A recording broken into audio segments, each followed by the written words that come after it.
నమస్తే తిరిగి వార్తలకు స్వాగతం. వీరవాస మండలం చింతలకోటి గరువులో గల ఉమా చంద్రశేఖర స్వామివారి ఆలయ ప్రాంగణంలో మండల పిరమిడ్ స్పిరిచువాలిటీ సొసైటీ ఆధ్వర్యంలో ఉచిత జ్ఞాన శిక్షణ కార్యక్రమాన్ని నిర్వహించారు. కార్యక్రమంలో కొంటివాడకు చెందిన సీనియర్ పిరమిడ్ మాస్టర్ ఎరకరాజు అన్న పాల్గొని జ్ఞానబోధ చేసి జ్ఞాన శిక్షణ ఇచ్చారు.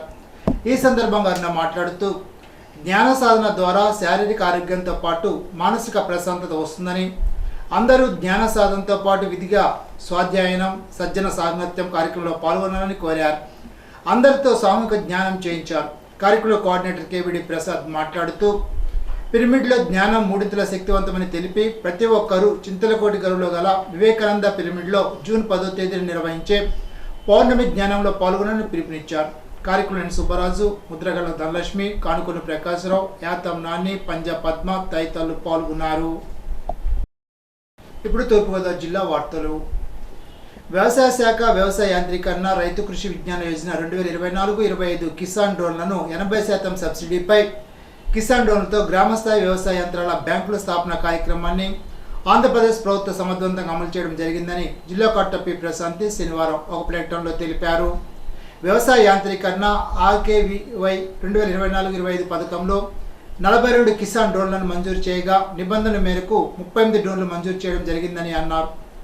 రాష్ట్ర స్థాయి సాంకేతిక కమిటీ ద్వారా ఎంపానల్ చేయబడిన 2 డ్రోన్ మోడల్కు సంబంధించిన వివరాలు డ్రోగో డ్రోన్స్ ప్రైవేట్ లిమిటెడ్ 9,80,000 రూపాయలు, విహంగ టెక్నాలజీ ప్రైవేట్ లిమిటెడ్ 9,81,000 రూపాయల ఆమోదం ఇవ్వడం జరిగిందని అన్నారు. బ్యాంక్ రుణం తదుపరి ధృవపత్రాలతో డ్రోన్ తయారీదారుల కొనుగోలు కోసం ఉత్తరప్రత్యుత్తరాలు జరపాల్సి ఉంటుందని తెలిపారు. యువతల ఔత్సాహిక పారిశ్రామికవేత్తల్లో విద్యార్థుల ద్వారా ప్రతిపాదించే నూతన ఆవిష్కరణలకు ఆర్థిక సాంకేతిక చేయూతనివ్వడం కోసం రతన్ టాటా ఇన్నోవేషన్ హబ్ అందుబాటులో తీసుకురావడం జరుగుతుందని జిల్లా కలెక్టర్ పి ప్రశాంతి పేర్కొన్నారు. శనివారం రాష్ట్ర స్థాయి ఉన్నతాధికారులు కాటంనేని భాస్కర్, పిఎస్ ప్రజ్ఞలు, జిల్లా కలెక్టర్లు, జాయింట్ కలెక్టర్తో జూమ్ కాన్ఫరెన్స్ నిర్వహించారు. కలెక్టర్ క్యాంప్ కార్యాలయం నుంచి collector P Prashanthi, joint collector Chinnaramulu పాల్గొన్నారు. ఈ సందర్భంగా జిల్లా కలెక్టర్ పి ప్రశాంతి మాట్లాడుతూ తూర్పుగోదావరి జిల్లా రాజమహేంద్రవరం రూరల్ పరిధిలో ఆర్డీహెచ్ ఏర్పాటుకు సంబంధించి ఏర్పాట్లు చేసుకోవడం జరిగిందని అన్నారు. ముఖ్యమంత్రి పర్యటన దృష్టిలో తగిన ఏర్పాట్ల విషయంలో జిల్లా యంత్రాంగాన్ని సిద్ధం చేస్తున్నట్లు తెలిపారు. తూర్పుగోదావరి జిల్లా కలెక్టర్ పి ప్రశాంతి శనివారం ముస్లిం సోదరిమణులకు వారి కుటుంబ సభ్యులకు ఈద్ పర్వదినాన్ని పురస్కరించుకొని హృదయపూర్వక శుభాకాంక్షలు తెలిపారు. అందరూ సుఖ సంతోషాలతో ఆరోగ్యంగా ఉండాలని, ఈ పర్వదినం శాంతి సామరస్యానికి ప్రతీకగా నిలవాలని ఆమె ఆకాంక్షించారు. బక్రీద్ పండుగ మానవత్వ విలువలు, త్యాగం, సహనం, సామాజిక సమానత్వాన్ని ప్రతిబింబిస్తుందని అన్నారు. బక్రీద్ పండుగ మనకు విధేయత, నమ్మకం, ఇతరుల కోసం త్యాగం చేయడం అనే జీవిత పాఠం నేర్పుతుందని, ఈ పండుగ నుంచి మనం ఎంతో నేర్చుకోవాల్సి ఉందని తెలిపారు. కేంద్ర ప్రభుత్వ సహకారంతో మంజూరైన ప్రతిష్టాత్మక అఖండ గోదావరి పర్యాటక ప్రాజెక్టుకు జూన్ 19న ఉప ముఖ్యమంత్రి కొణిదెల పవన్ కళ్యాణ్, ఎంపీ దగ్గుబాటి పురంధేశ్వరులు శంకుస్థాపన చేయనున్న నేపథ్యంలో క్షేత్రస్థాయిలో సభావేదిక, బహిరంగ సభ తదితర ఏర్పాట్లను క్షేత్రస్థాయిలో పరిశీలన చేయడం జరిగిందని తెలిపారు. శనివారం స్థానిక పుష్కర్ ఘాట్, హేవలాక్ బ్రిడ్జి వద్ద అధికారులతో కలిసి మంత్రి పర్యటించారు. ఈ సందర్భంగా మంత్రి కందుల దుర్గేష్ పర్యటన వివరాలు తెలుపుతూ సాస్కి 2024-25 స్కీమ్ ద్వారా మంజూరైన 97 కోట్లతో రాజమహేంద్రవరం, ధవళేశ్వరం, కడియం, కొవ్వూరు, నిడదవోలు తదితర ప్రాంతాల్లో పర్యాటక అభివృద్ధి పనులు చేయనున్నట్లు తెలిపారు. 2027లో జరగనున్న పవిత్ర గోదావరి పుష్కరాల లోపే అఖండ గోదావరి ప్రాజెక్టు పనులు పూర్తవుతాయని వెల్లడించారు. తద్వారా తూర్పుగోదావరి జిల్లాలోని పరిసర ప్రాంతాల్లో సరికొత్త సొగగులు సంతరించుకోవడం జరుగుతుందని పేర్కొన్నారు. చారిత్రక సాంస్కృతిక వైభవాన్ని తెలిపేలాగా సందర్శకులకు మెరుగైన వసతుల కల్పనతో పాటు మంచి అనుభూతిని అఖండ గోదావరి ప్రాజెక్టు ప్రతీకగా నిలిచేలాగా పనులు చేపట్టడం జరుగుతుందని ఆయన పేర్కొన్నారు.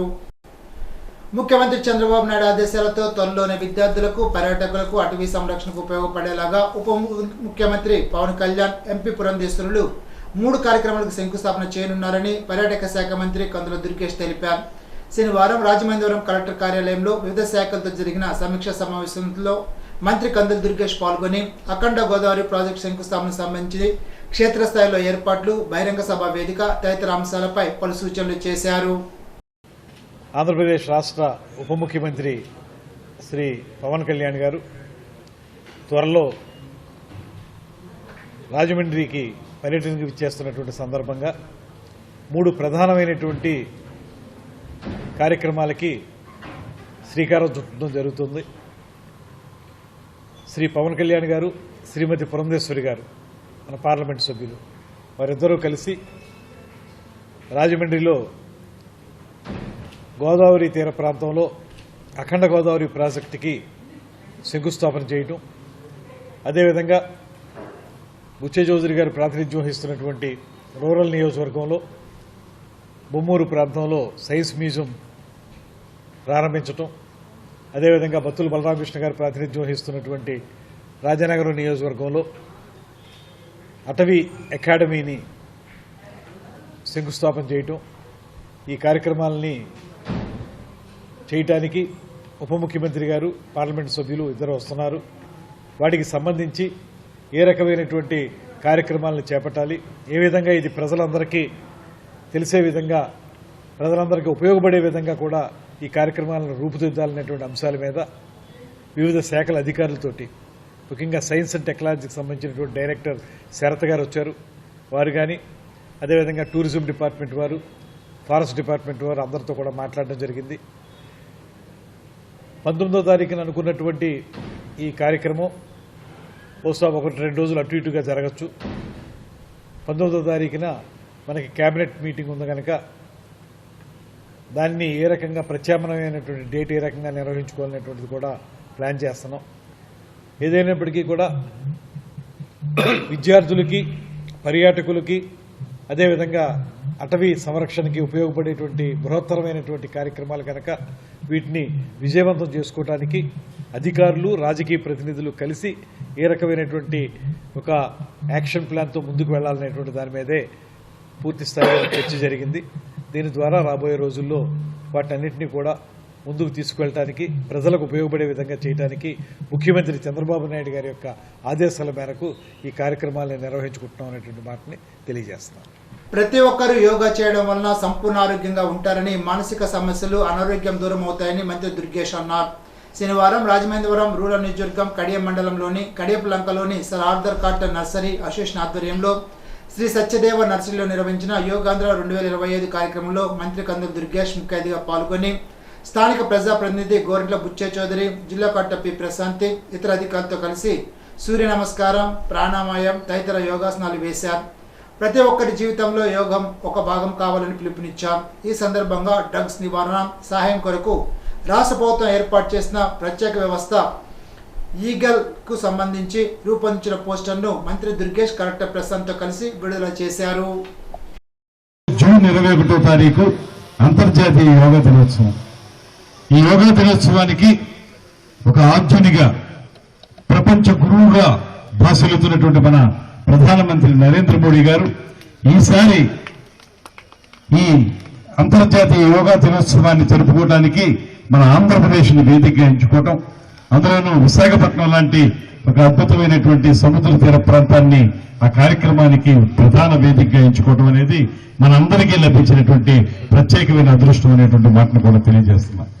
అయితే జూన్ 21వ తారీఖున జరిగే ముందే రాష్ట్రంలో ఉన్నటువంటి వివిధ వర్గాల వారు, వివిధ రంగాల్లో పనిచేస్తున్న వారందరూ కూడా జూన్ 21వ తారీఖున జరిగేటువంటి యోగా దినోత్సవానికి సంబంధించి ముందుగానే ఒక తయారీ కావటానికి, ప్రతి ఒక్క స్థాయిలోనూ కూడా యోగా మన జనజీవన స్రవంతిలో కలిసిపోయే విధంగా అందరూ పాల్గొనడం ద్వారా జూన్ 21వ తారీఖు నాటికి ఒక సమున్నతమైనటువంటి యోగా దినోత్సవాన్ని నిర్వహించుకోవాలనేటువంటి ఆలోచనను ముఖ్యమంత్రి గారు చేయడం జరిగింది. అందులో భాగంగానే ప్రతిరోజు ప్రతి జిల్లాలో ఈ కార్యక్రమాన్ని అద్భుతంగా ఏర్పాటు చేస్తా ఉన్నారు.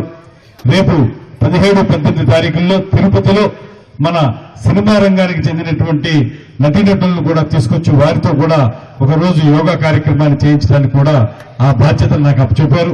నేను త్వరలోనే ఆ కార్యక్రమాన్ని తిరుపతిలో ఏర్పాటు చేయడం జరుగుతుంది. ఏదైనప్పటికీ కూడా ఈ యోగా దినోత్సవాన్ని అద్భుతంగా నిర్వహించుకోవడం అనేది ఒక భాగం అయితే, దాంతోపాటు యోగా అనేది మాటల వరకే పరిమితం కాకూడదు, మన జీవితంలో అంతర్భాగం కావాలనేటువంటి మాటల్ని తెలియచెప్పే విధంగా 4 రోజుల పొడవునా ఈ కార్యక్రమాలు జరుగుతూ ఉన్నాయి. ఇప్పుడే పెద్దలు బుచ్చే చౌదరి గారు చెప్పారు, ఆయన ఒక ఆరోగ్య రహస్యం నిరంతరం యోగా చేయటం అనేటువంటి మాట.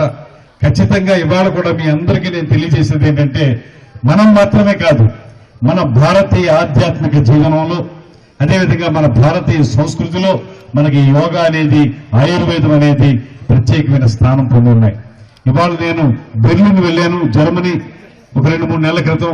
అక్కడ కూడా యూరోపియన్స్ అడుగుతున్నది ఏంటంటే, మాకు లేనిది మీకున్నది ఏంటంటే మీరు వెల్నెస్ సెంటర్స్, ఆయుర్వేదం కానివ్వండి, యోగా కానివ్వండి, బాగా మీరు ప్రాక్టీస్ చేస్తారు కనుక అటువంటి సెంటర్లను బాగా పెంచండి మీ పర్యాటక రంగంలో, మేము తప్పనిసరిగా అక్కడికి వస్తాం అనేటువంటి మాట వారు కూడా చెప్పడం జరిగింది. త్వరలోనే మన ప్రాంతంలో, మన కడియం పరిసర ప్రాంతాల్లో చేపట్టబోయేటువంటి అఖండ గోదావరి ప్రాజెక్టులో ఈ రకమైనటువంటి వెల్నెస్ సెంటర్స్ ని, యోగాని, ఆయుర్వేదాన్ని కూడా అంతర్భాగం చేస్తామనేటువంటి మాటను కూడా మీ అందరికీ తెలియజేస్తున్నాను. ఇప్పుడు ఏలూరు జిల్లా వార్తలు. జిల్లాలో యోగాను ప్రజలకు మరింత చేరువ చేయాలని జిల్లా కలెక్టర్ కె వెట్టి సెల్వి అధికారులను ఆదేశించారు. కలెక్టరేట్లోని గౌతమి సమావేశ హాల్లో శనివారం జిల్లాలో యోగాంధ్ర కార్యక్రమాలపై అధికారులతో కలెక్టర్ సమీక్షించారు.